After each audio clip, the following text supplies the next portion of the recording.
Japan, India and Australia agreed last week to launch an initiative to achieve supply chain resilience in the Indo-Pacific region in an apparent bid to reduce trade dependence on China, a major trading partner for all three nations.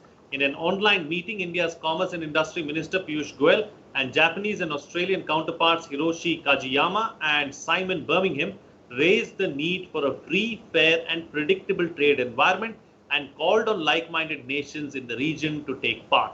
The minister said in a joint statement they instructed officials to work out the details for a launch later this year. Many nations dependent on China for trade have suffered from supply disruptions, highlighting the need for diversification. In this edition of The Big Picture, we will analyze the supply chain initiative between India, Japan and Australia. Joining me on the program today are Jitendranath Mishra, former ambassador, Professor Swaran Singh, Chairperson, Centre for International Politics, JNU, and Jayant Das Gupta, former ambassador of India at the WTO. Thank you to all my guests for joining me on this edition of The Big Picture. All right, Ambassador Mishra, I'd like to begin the program with you first. What are your thoughts on this, supply chain initiative that has been spoken about so extensively by Japan, India, and Australia? Well, it's a very good initiative in response to primarily two situations. The first one, of course, the unstated one, is Chinese assertiveness in the region. And I would say this reason goes beyond the purely economic. There are political, strategic, and I would say psychological factors involved in why these three countries with such alacrity have taken this initiative. And of course, the second reason is the COVID-19 crisis, and the supply chains have been disrupted. And as you know, there is great dependence on China for supply chains. India has great dependence in pharmaceuticals, for example. So there are two reasons, and this is going to work out very well, but we'll come to that a little later. This is my opening remark. Okay, all right. Ambassador Das Gupta, let's talk about this whole aspect of how, China is the largest trading partner for over 100 countries around the world. So when the situation is like that, when you're dealing with a behemoth, can you actually do away with China? How successful will an alternate kind of a strategy or an alternate supply chain do as compared to China's? Well, different countries have different vulnerabilities or exposure to Chinese products. As far as India is concerned, if you look at our drug sector, 70% of our active pharmaceutical ingredients come from China. Electronics is another area where about 45%, and I'm speaking from the CII's figures, which they submitted in late February, just when the COVID pandemic was getting worse. Now, 45% of our electronics and mobile phone components imports come from China. 25% approximately of our auto components come from China. And organic chemicals, again, another 38% of the organic chemicals come from China. So the dependence is across sectors, and in many cases, the substitutes in other countries are not available at the same prices or of the same quality. So it is a problem, but the world has to move on. This over-dependence, over-reliance on China is something which many countries have realized is bad for their economies, their production systems. And so India has also joined this initiative. It is to be seen in conjunction with the Atmanirbhar Bharat slogan that has been given to the country by our Prime Minister, that we must become self-reliant. It is not against China alone. It is about taking care of our own needs, becoming globally competitive. That is the bottom line. And then if we are globally competitive in certain sectors, we will venture out and we will export from out of India. So that is the motive for India. As far as Japan is concerned, they have floated a fund of about $2 billion to start with, to enable companies to shift their manufacturing base from China, and about 87 of the companies which were located earlier in China have taken steps to move out of China now. In the case of Australia, though they have signed a free trade agreement with China, and they are also participants in RCEP, the Chinese have hit them badly in terms of putting restrictions on their exports of meat, on wine, and on other products which the Australians export in large quantities to China. So everybody is feeling their vulnerability in the face of the Chinese aggressive attitude that they have been exhibiting in the past few months. But the bottom line is, the reason, as Ambassador Mishra has mentioned, it is partly political, partly economic, partly strategic, and of course the psychological aspect is also there, particularly as far as pharmaceuticals are concerned, because no country would like to be totally dependent on an ally which has shown that it could be unreliable and it can't be trusted in normal times to maintain the supply chain. And if there is, God forbid, another pandemic of this sort, then supply lines are going to get disrupted. So alternative supply lines need to be developed. And that is, I think, the basic driving motive behind this supply chain resilience initiative. Okay, all right. So, Professor, let me come across to you now. Let's talk about and analyze and try and understand what are the kind of things that have already been tried, and what is it that governments and leaders around the world have been doing to try and ensure that they can move away from China. See, last 30 years, you yourself said China today is the largest trading partner for over 100 countries. And that is because in last 30 years, China had emerged what we all said factory of the world. So riding on US-led the liberal world order and globalization becoming party to the World Trade Organization, Chinese had emerged as the center of global supply chains. And certain amount of discomfort was already being felt around the world because China was trying to use this economic prowess to cultivate political influence, and that assertive behavior was already creating a discomfiture amongst major partners of China. Now, two things happened. First, we saw President Donald Trump ratcheting up this trade war with China, which led to tariff rising, sanctions, which itself created disruptions, not just between the United States and China, but also several other recipients of products and services that they deliver by cooperating between themselves. And now, of course, COVID-19, which led to panic reaction of sealing of borders and complete disruption of those supply chains, which had been serving much of the world coming out of China. Most of the production was coming out of China. So this sense of the reducing or de-risking, as they are calling the over-dependence on China, was already in debate. Now, this has become suddenly a kind of an urgent need now because China is seen as a country where the COVID-19 originated. There's enormous groundswell of anger against China. And that, of course, is becoming an opportunity for major players to see how they can really, what we are calling, diversify. Prime Minister yesterday was addressing US-India Strategic Partnership Forum Summit 2020, and he underlined something very interesting. He said diversification is the need of the time so that it can create, therefore, more fair playing field. And second very important thing, that companies are now clearly shifting from purely cost-based analysis to now also looking at reliability, which is under question because of China, and also trust. Now, India's trust quotient, of course, most of us believe is better in that sense. So here we have a situation where some countries led by Japan, India, Australia, which in that sense are three partners of Quad, and Quad is already building stronger partnership in strategic, security and political domains, is adding this economic component, is calling others. Now, Germany is another country which has yesterday announced Indo-Pacific strategy. I also want to engage in India and other countries in the region. So basically to make sure that the volatility of both prices and inputs to the supply chains can be controlled and disciplined. Therefore, no such ruptures or disruption should happen in coming times, and therefore, human-driven, humanity welfare-driven kind of approach can be sustained over a period of time. Is why some of these reactions are taking place. But last point, very quickly, it's not going to be easy, of course.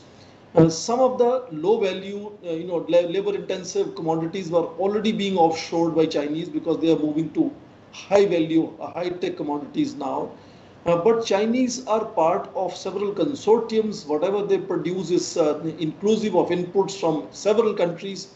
So it's not going to be kind of either or option. What we are doing here, and most companies are talking in terms of China plus one strategy, so that this is not exclusive dependence on China, but we can also add on other stakeholders into the supply chains. So let me make it very clear, at least in the economic strategies that are building here, it's not anti-China. It's not saying stop talking to China or sharing supply chains with China. It's only reducing their dependence on China and therefore de-risking such disruptions which have happened recently because of the US-China trade war and now more recently because of the lockdowns because of COVID-19. So I think it's a very, very pragmatic approach in that sense to move forward in terms of diversification, inclusive of China, of course. And I think therefore there is going to be certain traction. It will take certain amount of time. That's why the three trade ministers themselves said maybe at end of this year, some kind of formal template of this supply chain resilience initiative will be seen. And I think there is certain amount of work that has already happened on it since March, as we know now. Though this meeting happened only recently on 1st of September. So it's an ongoing project. I think we will see incremental progression where it will be more diversified and more dependable in terms of reducing vulnerabilities of over-dependence on China. Absolutely. All right. So Ambassador Mishra, let me take the points that the professor is making forward with you. There have been a few developments that have taken place last week. One, of course, is, the US coming out with a statement saying that they want to make the Quad or give it a structure like the NATO. That is one. Secondly, we saw this meeting between Japan, India, and Australia. Australia, which was keeping away from many of these interactions in the past, seems to be far more proactive when it comes to, dealing with or comes to engaging with, fellow like-minded countries, especially in the Indo-Pacific. And then, of course, there was the Indian Foreign Affairs Minister, in fact, who came out and said that, we should engage more with the Quad countries. He also spoke about having the 2+2 dialogue with the US sometime very soon. So these are very fast-paced developments that are taking place. Oh, absolutely. I'd like to put this in a broader geopolitical context. And in fact, our External Affairs Minister yesterday during his book launch said that a Quad ministerial meeting of the foreign ministers will take place. The venue and the time is not decided, but the meeting will take place. He also said that to a question whether he is likely to meet his Chinese counterpart, Minister Wang Yi, he said, I'm ready to have a chat if he wants one. So these are important signals.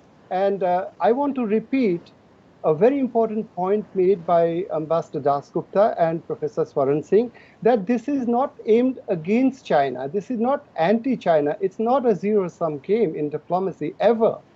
So what we are trying to do is broaden our options. And as the Prime Minister underlined when speaking to the US-India Strategic Partnership Forum, he used two words, not just costs, but trust. Costs are a factor, but trust is equally important. In other words, we should be willing to take a certain amount of pain and pay more for alternative sources of materials, because if they are predictable, as the minister said, and if the price volatility is contained, then it becomes something more sustainable in the long run. But let me say that this is not against China. Once again, why? There are very practical reasons. And I would like to share some information that I have collected. Now, can India, Australia, and Japan create the complementarities at this time, at the present juncture, that give them an option to contain or confront China? No. Look at the economics. India has a trade of $18 billion with China, and Japan-Australian trade is $88 billion. This is 2019. China, Australia have had a confrontation after the Australians asked for a COVID-19 inquiry, the source of the inquiry in the WHO. And China has put a ban on Australian imports. It's hitting them very hard. For example, wine, beef, barley, iron ore, other minerals. But Australia has not been cowed down by that at all. On the contrary, Australia is taking it in its stride and still working out these initiatives. As my two other panelists said, you see, the economic part of the initiative is part of an overall strategic initiative which contains the political, the diplomatic, in the case of India, the military, and in the case of Japan, also the military. You have the dispute over the Diaoyu Senkaku Islands, and we have Ladakh. With Australia, there is no direct dispute, territorial dispute. But so all these things are coming together to create options that can lead to some kind of restraint on Chinese behavior, which has been very, very aggressive in all these areas. So that's what's happening. It's not a confrontation. And we will have to make our peace in the economic sphere with China in some way. We have a $55 billion trade deficit. This was 1 year ago, and it may be just a little less. Look, China's trade with India is only 3% of its global trade. So what kind of leverage do we have? Even if we stop all imports from China, it's not going to hit them that hard. And then Ambassador Das Gupta spoke about API, semiconductors and magnets, chips. And so we need all these materials. Are we going to get it tomorrow? I'll tell you a little story. I've been looking in the market in my neighborhood for two things. One is a mouse for my computer, and the other one is a new charger. Both just collapsed at the same time. Now, anything I look for, I didn't want to buy made in China. But everything in the market is made in China. And the shopkeeper told me, and this is a very important story, the shopkeeper told me, sir, आप made in China नहीं लेना चाहते, लेकिन आप हमें तो आत्मनिर्भर पहले होना है ना, हम तो हैं नहीं. So this is the story. This is the practical situation. Okay, points taken. All right. So, Ambassador Dasgupta, let's talk about another aspect now. Since we're talking about supply chains, firstly, let's analyze the level of disruption as far as the existing supply chains are concerned. And when we are talking of an alternative supply chain, how easy or difficult is it to put it together? In terms of supply chains, I think as far as the Chinese imports into India are concerned, they have not been hit really badly by any action on the part of the Chinese. They have not prevented any exports from leaving their shores. There was a certain amount of disruption caused because of some misunderstanding at our end, especially at the borders. And so goods were held up for some time. But now I think that has again been straightened out. So as far as the supply chain disruption on account of the pandemic was concerned, and components, etc., coming from China, that was not hit very badly, except for a short period of time.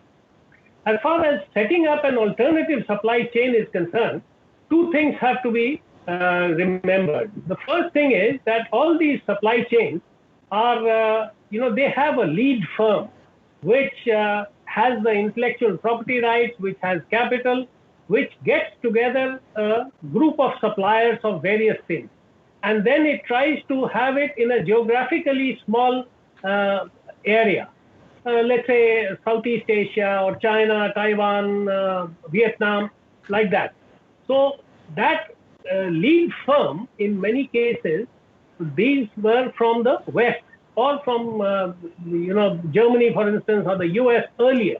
But now many of these lead firms, especially if you look at electronics and mobile phones, APIs, they have now become dominated by the Chinese firms. And that is, if you look at, for instance, the Fortune 500 companies, 30 years ago, there was hardly any presence of Chinese companies, but now there are several. So lead firms is one thing. The second point is that which is of course quite obvious that, and Ambassador Mishra has mentioned it, until you build up that capability of producing not only in terms of the quality, but also in terms of the quantity. You cannot replace an existing supplier, which is maybe monopolistic in many senses now. But in order to provide at least an alternative source of supply, you have to make a lot of capital expenditure. You have to attract these lead firms with certain incentives. And that is exactly what India has been doing in the production-linked incentive scheme, for instance, for the electronics and mobile phone sector. We have given that kind of a package. And that has helped in attracting big players like Apple, Samsung, etc., and Nokia as well. There would be others. And a similar kind of a thing is being provided for the pharmaceutical sector. There are, yesterday I was listening to the Niti Aayog Vice Chairman. He said that for a few other sectors, different production-linked incentive packages are in the offing and may be announced within the next few weeks. So we have also set in motion on our own things which we can do in terms of preparing the domestic industry for reducing its dependence on, let's say, China and other foreign sources for their components and intermediate products. So right. Each country is going to do that on its own, but it would help if we could also ensure the flow of capital, the the easy movement of lead firms from one country to another, so that there are no roadblocks on the way. Right. Okay. All right, Professor. So much has been spoken about in this discussion about how this is not an anti-China move, or none of this is being done to take on China. But is China looking at it the same way? Because clearly China is looking at all of this as aggression towards China, and China is only getting even more miffed and trying to come back with an even stronger hand. There is no doubt that Chinese are deeply concerned about these initiatives, because they are, if nothing else, at least going to reduce the clout that Chinese have held on global economy in terms of being a fundamental major contributor to the supply chains. I want to underline, of course, Chinese are flooding Indian markets in many ways, flooding also investments into e-commerce. We export really 1/4 of what Chinese are exporting to India. But now, if you look at India plus other countries, Japan, Australia in this case, then of course the combined GDP of Japan, Australia, India, $9.3 trillion is roughly around 2/3 of that of China. Their trade put together nearly $4 trillion per annum. I'm talking of last year. Is again about 90% of that of China. And then now listen to this, Germany is already joining. They want to introduce their new initiatives into Indo-Pacific, want to engage the BIMSTEC, for example, or Indian Ocean Regional Association. Their strategies are perfectly in tune with that of India. Now, if you have these, Germany incidentally is the largest economy of European Union and currently the president of EU. So if these middle power democratic countries begin to come together, their clout is going to be enormous.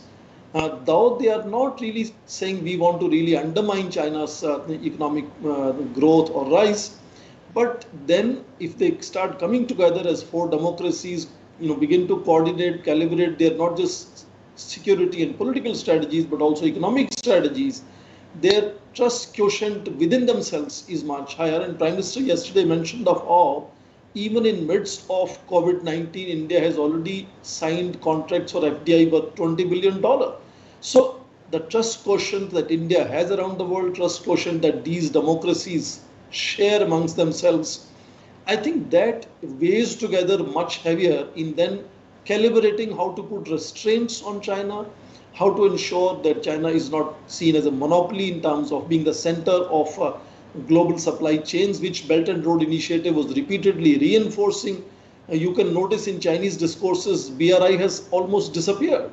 So in that sense, they are also recalibrating, depending on internal demand and internal consumption in that sense primarily. But I think if these countries begin to come together, then India's clout, along with these countries put together, will be able to really reshape and diversify those fundamental supply chains, which really are important. So already the network, as the minister said, are beginning to think of creating a network of suppliers, reliable, cost-effective suppliers to those who are good at manufacturing and creating services. So there is already concrete initiatives which are happening. It's not a rhetorical talk of leaders, it's actual initiatives that are happening on the ground, and that India plus these countries creates an enormous clout and possibilities of, at least, you could even call it, sort of rebalancing, or, sort of pivoting to, another region, etc. So just like Americans were trying to sort of create a certain restraint on Chinese behavior by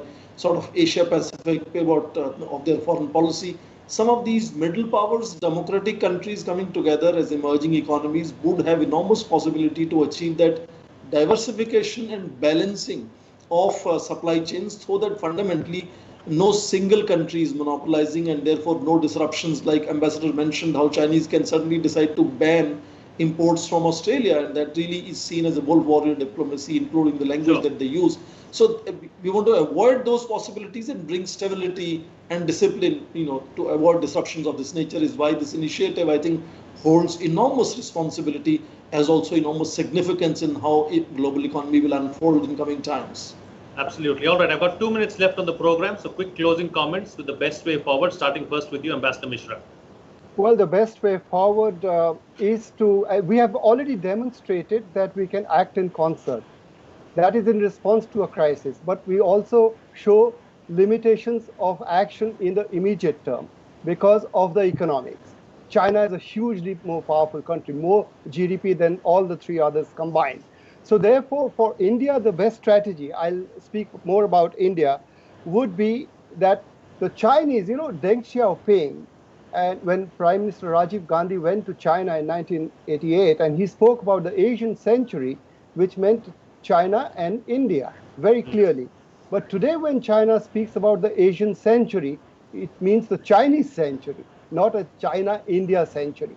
So the only way to deal with this, the best way forward for India, is to, as my two other panelists have said, is to create partnerships as alternatives, whether it's the economic domain, supply chains, and of course, as we discussed, political, economic, strategic, everything. So it's a cocktail of different kinds of things, and we are doing it. And there's been skepticism about Quad, but we have shown by this initiative that we can act in concert and act quickly when there is a crisis on hand. So therefore, this is part of Atmanirbhar. Absolutely. Ambassador Das Gupta. I think this initiative is of a piece with our call for Atmanirbhar Bharat, and it fits very well with the production-linked incentive scheme that the government has launched a few months ago, and it needs to be extended. We need to have far less dependence on China to start with, but on any other single country for any scarce resource or intermediate product.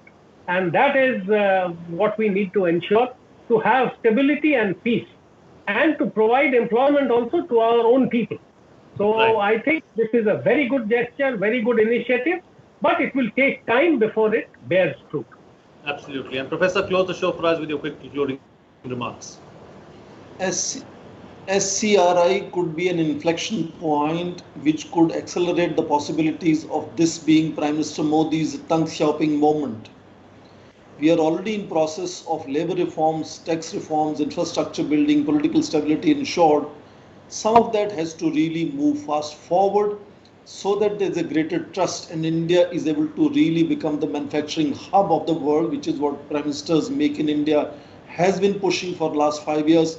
So this could be an opportune time. Whether India will be able to harness that opportune point is for us to see in coming maybe decade or more. But I think this could really mean an entirely new strategy of how India wants to contribute to bringing stability in global economy and therefore bringing prosperity to India.